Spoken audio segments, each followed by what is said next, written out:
Hi friends, ಇವತ್ತಿನ ಅಮ್ಮನ ಲೋಕ ರೆಸಿಪಿಲಿ ನಾನು ನಿಮಗೆ ರವೆಯಿಂದ ಉಪ್ಪಿಟ್ಟು ಮಾಡಿದ್ದೀರಾ ಅಥವಾ ಅವಲಕ್ಕಿಯಿಂದ ಉಪ್ಪಿಟ್ಟು ಮಾಡಿರ್ತೀರಾ, ಯಾವತ್ತಾದರೂ ಈ ಥರ ಅಕ್ಕಿ ನುಚ್ಚಿಂದ ಅಥವಾ ಅಕ್ಕಿ ತರಿಯಿಂದ ಉಪ್ಪಿಟ್ಟನ್ನ ಮಾಡಿದ್ದೀರಾ? ಹಾಗಿದ್ರೆ ಈ ಥರ ಒಂದು ರೆಸಿಪಿನ ಮಾಡಿಲ್ಲ ಅಂದರೆ ದಯವಿಟ್ಟು ಇದನ್ನು ಒಂದ್ಸಲ ಮನೇಲಿ ಮಾಡಿ. ನಿಮ್ಮ ಫೇವ್ರೇಟಲ್ಲಿ ಫೇವ್ರೇಟ್ ಆಗಿಬಿಡುತ್ತೆ ಅಂತಲೇ ಹೇಳ್ತೀನಿ. ನನ್ನ ಪರ್ಸ್ನಲಿ ಎಕ್ಸ್ಪೀರಿಯನ್ಸ್ ಪ್ರಕಾರ ನನಗೆ ಇದು ನಿಜವಾಗ್ಲೂ ತುಂಬಾ ಖುಷಿ ಕೊಟ್ಟಿದೆ ಈ ರೆಸಿಪಿ. ಹಾಗೆ ನಾನು ಇದನ್ನು ನಿಮ್ಮ ಮುಂದೆ ಪ್ರೆಸೆಂಟ್ ಮಾಡ್ತಾ ಇದ್ದೀನಿ. ಸೊ ಈ ವಿಡಿಯೋನ ಇವತ್ತು ಹೇಗೆ ಮಾಡಿದೆ ವಿಡಿಯೋ ಸ್ಟಾರ್ಟ್ ಮಾಡೋಣ ಬನ್ನಿ.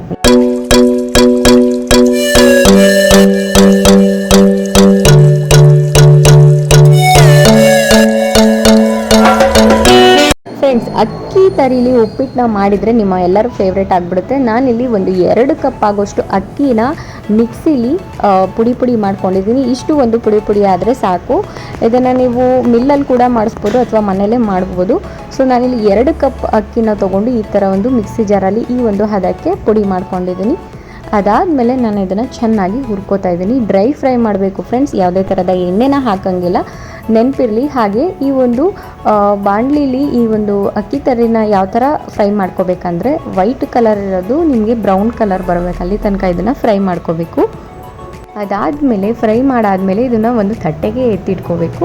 ಸೊ ತಟ್ಟೆಗೆ ಎತ್ತಿಟ್ಕೊಂಡ್ಮೇಲೆ ಅದೇ ಬಾಣಲಿಗೆ ಒಗ್ಗರಣೆನ ನಾನು ಮಾಡ್ಕೋತಾ ಇದ್ದೀನಿ. ಲೆಸನ್ ನಂಬರ್ 1 ಗ್ಯಾಸ್ ಸ್ಟವ್ನ ಮತ್ತೆ ಆನ್ ಮಾಡಿಕೊಂಡು ಅದಕ್ಕೆ ಜಾಸ್ತಿ ಎಣ್ಣೆ ಹಾಕ್ಕೊಂಡಿದ್ದೀನಿ. ನಾನಿಲ್ಲಿ ಒಂದು 10 ಟೇಬಲ್ ಸ್ಪೂನ್ ಅಷ್ಟು ಅಡುಗೆ ಎಣ್ಣೆನ ಯೂಸ್ ಮಾಡಿದ್ದೀನಿ. ಫ್ರೆಂಡ್ಸ್, ನೆನಪಿರಲಿ, ಈ ಒಂದು ಅಕ್ಕಿ ತರಿಯ ಉಪ್ಪಿಟ್ಟಿಗೆ ಎಣ್ಣೆ, ಕಾಯಿ ತುರಿ ಹಾಗೆ ಈರುಳ್ಳಿ ಅನ್ನೋದು ಜಾಸ್ತಿ ಇರಬೇಕು. ಅದಾದಮೇಲೆ ಎಣ್ಣೆ ಕಾದ ನಂತರ ನಾನಿಲ್ಲಿ ಸಾಸಿವೆ, ಕಡಲೆಬೇಳೆ ಹಾಗೆ ಉದ್ದಿನಬೇಳೆ ಇಷ್ಟನ್ನು ಕೂಡ ಫ್ರೈ ಮಾಡ್ಕೋತಾ ಇದ್ದೀನಿ. ಇದು ಗೋಲ್ಡನ್ ಬ್ರೌನ್ ಬರಬೇಕು, ಅಲ್ಲಿ ತನಕ ಫ್ರೈ ಮಾಡ್ಕೊಳ್ಳಿ. ಅದಾದಮೇಲೆ ನಾನಿಲ್ಲಿ ಖಾರಕ್ಕೆ ಹಸಿರು ಮೆಣಸಿನ್ಕಾಯನ್ನು ಯೂಸ್ ಮಾಡಿದ್ದೀನಿ. ಇಫ್ ಇನ್ ಕೇಸ್ ನಿಮಗೆ ಖಾರಕ್ಕೆ ಹಸಿರು ಮೆಣಸಿನ್ಕಾಯಿ ಬೇಡ ಅಂದರೆ ನೀವು ಒಣ ಮೆಣಸಿನ್ಕಾಯಿ ಕೂಡ ಯೂಸ್ ಮಾಡ್ಕೋಬೋದು.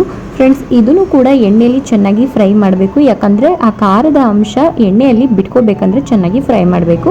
ಅದಾದಮೇಲೆ ಕರಿಬೇವಿನ ಎಲೆಗಳನ್ನು ಹಾಕಿ ನಾನಿಲ್ಲಿ ಒಂದು 3 ದೊಡ್ಡ ಸೈಜ್ ಈರುಳ್ಳಿನ ಸ್ಲೈಸ್ ಮಾಡಿ ಈ ಥರ ಹಾಕ್ತಿದ್ದೀನಿ. ಯೂಶ್ವಲಿ ನಿಮಗೆ ಉಪ್ಪಿಟ್ಟಿಗೆ ಕಾಯಿ ತುರಿ ಹಾಗೆ ಈರುಳ್ಳಿ ಅನ್ನೋದು ಜಾಸ್ತಿ ಬಿದ್ದರೆ ಉಪ್ಪಿಟ್ಟಿನ ರುಚಿ ಜಾಸ್ತಿ ಆಗುತ್ತೆ, ಡಬಲ್ ಆಗುತ್ತೆ. ಸೊ ಈ ಒಂದು ಟಿಪ್ನ ಫಾಲೋ ಮಾಡಿ. ಇಫ್ ಇನ್ ಕೇಸ್ ನೀವು ಉಪ್ಪಿಟ್ಟು ನಾರ್ಮಲ್ ರವೆಲೆ ಉಪ್ಪಿಟ್ಟು ಮಾಡ್ತಿದ್ದೀರಿ ಅಂದರೆ ಈ ಒಂದು ಟಿಪ್ಗಳನ್ನ ಫಾಲೋ ಮಾಡಿ, ತುಂಬಾ ಚೆನ್ನಾಗಿ ಉಪ್ಪಿಟ್ಟು ಆಗುತ್ತೆ. ಹಾಗೆ ಫ್ರೆಂಡ್ಸ್, ಇದನ್ನು ಚೆನ್ನಾಗಿ ಫ್ರೈ ಮಾಡ್ಕೊಂಡ್ಮೇಲೆ ಈ ಒಂದು ಅಕ್ಕಿ ತರಿ ಇರುತ್ತಲ್ಲ ಅದನ್ನು ಫ್ರೈ ಮಾಡಿ ಎತ್ತಿಟ್ಕೊಂಡಿರ್ತೀರಲ್ಲ, ಅದು ತಣ್ಣಗಾಗಕ್ಕೆ ಬಿಡಬಾರ್ದು. ಅಂದರೆ ಅದು ಸ್ವಲ್ಪ ಬಿಸಿ ಇದ್ದಾಗಲೇ ನೀವು ಕುದೀತಾ ಇರುವಂತಹ ನೀರಿಗೆ ಹಾಕಬೇಕು, ಅದು ಒಂದು ನೆನಪಿರಲಿ. ಅದಾದಮೇಲೆ ನಾನು ಇದಕ್ಕೆ ಟೊಮೊಟೊವನ್ನು ಆ್ಯಡ್ ಮಾಡ್ತಾಯಿದ್ದೀನಿ. ಫ್ರೆಂಡ್ಸ್, ನಿಮಗೆ ಟೊಮೊಟೊ ಅನ್ನೋದು ಆಪ್ಷನಲ್ಲು, ಎದುರು ಬದಲಿಗೆ ನೀವು ನಿಂಬೆ ರಸ ಕೂಡ ಯೂಸ್ ಮಾಡ್ಕೋಬೋದು. ಆದರೆ ನಿಂಬೆ ರಸನ ನೀವು ಒಂದು ನೀರು ಕುದೀತಾ ಇರುತ್ತಲ್ವ ಆ ಟೈಮಲ್ಲಿ ಹಾಕಿ ಅಥವಾ ಲಾಸ್ಟಲ್ಲಿ ಹಾಕಿ, ಈಗಲೇ ಹಾಕಿಬಿಟ್ರೆ ಅದು ಕಹಿ ಅಂಶ ಬಿಟ್ಕೊಳ್ಳುತ್ತೆ. ನಾನಿಲ್ಲಿ 2 ಕಪ್ಪು ಅಕ್ಕಿ ತರಿಗೆ ಒಟ್ಟು 3/4 ಕಪ್ ಅಥವಾ 4 ಕಪ್ ಆಗೋಷ್ಟು ನೀರನ್ನು ಹಾಕ್ತಾಯಿದ್ದೀನಿ. ಫ್ರೆಂಡ್ಸ್, ಇದು ಅಳತೆಯನ್ನು ನೋಡ್ಕೊಳ್ಳಿ, ಯಾಕಂತ ಹೇಳಿದ್ರೆ 1 to ಡಬಲ್ ಹಿಡಿಯುತ್ತೆ, ಒಂದೊಂದು ಸಲ 1 to ಟ್ರಿಬಲ್ ಕೂಡ ಹಿಡಿಯುತ್ತೆ. ಸೊ ಅದಾದಮೇಲೆ ನಾನಿಲ್ಲಿ ಉಪ್ಪನ್ನು ಹಾಕ್ತಾಯಿದ್ದೀನಿ. ಫ್ರೆಂಡ್ಸ್, ಈ ಒಂದು ಹದಕ್ಕೆ ಬಂದಾಗ ಅಂದರೆ ಈ ಒಂದು ಕುದಿಯುವ ಕನ್ಸಿಸ್ಟೆನ್ಸಿ ಬಂದಾಗಲೇ ನೀವು ಅಕ್ಕಿ ತರಿ ಅಥವಾ ರವೆಯನ್ನು ಆ್ಯಡ್ ಮಾಡಬೇಕು. ಸುಮಾರು ಜನ ಈ ಒಂದು ಮಿಸ್ಟೇಕ್ನ ಮಾಡ್ತೀರಾ, ಆ ಒಂದು ಕುದೀತಾನೆ ಇರಲ್ಲ, ಆವಾಗಲೇ ನೀವು ಆ ಒಂದು ಅಕ್ಕಿ ತರಿನ ಅಥವಾ ರವೆಯನ್ನು ಹಾಕ್ಬಿಡ್ತೀರ ನಾರ್ಮಲಿ ಉಪ್ಪಿಟ್ಟು ಮಾಡೋರು. ಸೊ ಈ ಒಂದು ಫಾರ್ಮಿಗೆ ಬಂದಾಗ ನಾನಿಲ್ಲಿ ಕೊತ್ತಂಬರಿ ಸೊಪ್ಪನ್ನು ಹಾಕಿ ಸ್ವಲ್ಪ ರವೆನ ಹಾಕಿ ಚೆನ್ನಾಗಿ ಈ ಥರ ಒಂದಕ್ಕೊಂದು ಮಿಕ್ಸ್ ಆಗಬೇಕು ಎಲ್ಲ, ಅಲ್ಲಿ ತನಕ ಅದನ್ನು ಚೆನ್ನಾಗಿ ಮಿಕ್ಸ್ ಮಾಡ್ತಾಯಿದ್ದೀನಿ. ಫ್ರೆಂಡ್ಸ್, ಅಕ್ಕಿ ತರಿ ನೋಡಿ ಈ ಒಂದು ಕನ್ಸಿಸ್ಟೆನ್ಸಿ ಅದಕ್ಕೆ ಬಂದಾಗ ನೀರು ಇಷ್ಟೇ ಇರಬೇಕು. ಇದು ಬೇಯ್ತಾ ನೀರು ಹಾವಿಯಾಗಿ ಅಂದರೆ ಹಬೆ ಥರ ಆಗಿ ಚೆನ್ನಾಗಿ ಬೇಯುತ್ತೆ. ಇದು ಆವಾಗ ನಿಮಗೆ ಉಪ್ಪಿಟ್ಟಿನ ಫಾರ್ಮ್ಗೆ ಬರುತ್ತೆ. ಇದೇ ನೀರು ಥರ ಆಗಿಬಿಡುತ್ತೆ ಅಂದ್ಕೊಳಕ್ಕೆ ಹೋಗ್ಬೇಡಿ. ಅದಾದಮೇಲೆ ಜಾಸ್ತಿ ತೆಂಗಿನಕಾಯಿ ತುರಿಯನ್ನು ಹಾಕ್ತಿದ್ದೀನಿ. ನಾನಿಲ್ಲಿ ಒಂದು 3/4 ತೆಂಗಿನ ಹೋಳನ್ನು ತುರಿದ್ಬಿಟ್ಟು ಹಾಕಿದ್ದೀನಿ. ಸೊ ಅದಾದಮೇಲೆ ನೀವು ಈ ಥರ ನೋಡ್ತಾ ಇದ್ದೀರಲ್ವ, ಇವಾಗ ಈ ಒಂದು ಹದಕ್ಕೆ ಬಂದಿದೆ. ಈ ಒಂದು ಹದಕ್ಕೆ ಬಂದಾಗ ಗ್ಯಾಸ್ ಫ್ಲೇಮನ್ನು ಮೀಡಿಯಮ್ಮಿಂದ ಲೋ ಫ್ಲೇಮ್ಗೆ ಟರ್ನ್ ಮಾಡಬೇಕು. ಇದು ಒಂದು ನೆನ್ಪಿಟ್ಕೊಳ್ಳಿ. ಮೀಡಿಯಮ್ ಫ್ಲೇಮಲ್ಲಿ ಇಟ್ಟರೆ ಕೆಳಗಡೆ ಸೀದೋಗ್ಬಿಡುತ್ತೆ. ಲೋ ಫ್ಲೇಮಲ್ಲಿ ಇಡದೆ ನೀವು ಹೈ ಫ್ಲೇಮಲ್ಲಿ ಮಾಡೋಕ್ಕೋದ್ರೆ ಉಪ್ಪಿಟ್ಟು ಬೇಯೋದೇ ಇಲ್ಲ, ಹಸಿ ಆಗಿಬಿಡುತ್ತೆ. ಸೊ ಆದಷ್ಟು ಲೋ ಫ್ಲೇಮಲ್ಲಿ ಇದನ್ನು ಹಬೇಲಿ ಬೇಯಬೇಕಂತ ಹೇಳ್ತೀವಲ್ಲ, ಆ ಒಂದು ಲೋ ಫ್ಲೇಮಲ್ಲಿ ಇದನ್ನು ಬೇಯಿಸ್ಕೊಳ್ಳಿ.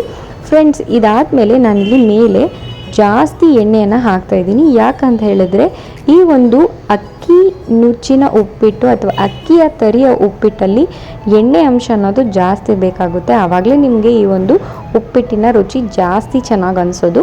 ಸೊ ಅದಾದಮೇಲೆ ಮತ್ತೆ ನಾನು ಕೊತ್ತಂಬರಿ ಸೊಪ್ಪನ್ನು ಹಾಕಿ ಮತ್ತೆ ಸ್ವಲ್ಪ ಕಾಯಿ ತುರಿಯನ್ನು ಹಾಕ್ತಾಯಿದ್ದೀನಿ. ಫ್ರೆಂಡ್ಸ್, ಇದೆಲ್ಲ ಹಾಕಿದ ಮೇಲೆ ನೀವು ಇದನ್ನು ಒಂದು 5 to 10 ಮಿನಿಟ್ಸು ತುಂಬ ಲೋ ಫ್ಲೇಮಲ್ಲಿ ಚೆನ್ನಾಗಿ ಬೇಯಿಸ್ಕೋಬೇಕು. ಇದು ಹರಳುತ್ತೆ ಅಂತ ಹೇಳ್ತೀವಲ್ವ, ಆ ಒಂದು ಉಪ್ಪಿಟ್ಟು ಹರಳಬೇಕು, ಆ ಒಂದು ಹದಕ್ಕೆ ಬರೋ ತನಕ ನೀವು ಇದನ್ನು ಬೇಯಿಸಬೇಕು. ಅಂದರೆ ಒಂದು 5 ಮಿನಿಟ್ಸ್ ಬೇಯಿಸ್ಕೊಳ್ಳಿ, 5 to 10 ಮಿನಿಟ್ಸು. ತೀರಾ ಬೇಯಲಿಲ್ಲ ಅಂದರೆ ಒಂದು 15 ಮಿನಿಟ್ಸ್ ತನಕನೂ ಬೇಯಿಸ್ಕೊಳ್ಳಿ. ಸೊ ಫ್ರೆಂಡ್ಸ್, ಈ ಒಂದು ಉಪ್ಪಿಟ್ಟು ತುಂಬಾ ರುಚಿಯಾಗಿರುತ್ತೆ. ಹಾಗೆ ನಿಮ್ಮ ಒಂದು ಮನೇಲಿರುವಂಥ ಒಂದು ಸಾಮಗ್ರಿಗಳಲ್ಲಿ ಈ ಒಂದು ಉಪ್ಪಿಟ್ಟುಗಳನ್ನು ಮಾಡ್ಕೋಬೋದು. ಹಾಗೆ ರುಚಿ ಕೂಡ ತುಂಬ ಡಿಫ್ರೆಂಟಾಗಿರುತ್ತೆ, ತುಂಬಾ ಟೇಸ್ಟಿಯಾಗಿರುತ್ತೆ. ಒಂದ್ಸಲ ಈ ಒಂದು ಉಪ್ಪಿಟ್ಟನ್ನು ನಿಮ್ಮ ಮನೇಲಿ ಮಾಡಿ ಕಮೆಂಟ್ ಸೆಕ್ಷನಲ್ಲಿ ನನಗೆ ಈ ಒಂದು ಉಪ್ಪಿಟ್ಟು ಹೇಗಾಗಿತ್ತು ಅಂತ ನನಗೆ ತಿಳಿಸಿ. ಟ್ರಸ್ಟ್ ಮೀ, ನಮಗಂತೂ ತುಂಬಾ ಇಷ್ಟ ಆಯಿತು. ಹಾಗೆ ನಾವು ಮಾಡಿದಾಗಲೂ ಕೂಡ ತುಂಬಾ ಟೇಸ್ಟಿಯಾಗಿ ಬಂದಿತ್ತು. ದಿಢೀರಂತ ಯಾರೆಲ್ಲ ಈ ಥರ ಒಂದು ಏನಾದರೂ ಫುಡ್ಗಳನ್ನ, ಮಾರ್ನಿಂಗ್ ತಿಂಡಿಗಳನ್ನ ಮಾಡ್ಬೇಕು ಅಂದ್ಕೊಂಡಿರ್ತೀರ, ಅವರು ಈ ಥರ ಒಂದು ರೆಸಿಪಿಗಳನ್ನ ಟ್ರೈ ಮಾಡಿ. ನಿಜವಾಗ್ಲೂ ಎಲ್ರಿಗೂ ಇಷ್ಟ ಆಗುತ್ತೆ ಅಂತ ಹೇಳ್ತಾ, ನೀವಿನ್ನು ನಮ್ಮ ಅಮ್ಮನ ಲೋಕ ರೆಸಿಪೀಸ್ ಚಾನಲ್ಗೆ ಸಬ್ಸ್ಕ್ರೈಬ್ ಆಗಿಲ್ಲ ಅಂದರೆ ಪ್ಲೀಸ್ ಸಬ್ಸ್ಕ್ರೈಬ್ ಆಗಿ ಅಲ್ಲೇ ಕಾಣಿಸ್ತಿರೋಂಥ ಬೆಲ್ ಐಕಾನ್ನ ಕ್ಲಿಕ್ ಮಾಡೋದ್ರಿಂದ ನಮ್ಮ ಎಲ್ಲ ವೀಡಿಯೋಸ್ ನಿಮಗೆ ನೋಟಿಫಿಕೇಶನ್ ಮೂಲಕ ತಲುಪುತ್ತೆ ಅಂತ ಹೇಳ್ತಾ, ಫ್ರೆಂಡ್ಸ್, ನಾನು ನನ್ನ ಮುಂದಿನ ವೀಡಿಯೋ ಜೊತೆ ಸಿಗ್ತೀನಿ ನಿಮಗೆ. ಅಲ್ಲಿ ತನಕ ಟೇಕ್ ಕೇರ್ ಆಲ್.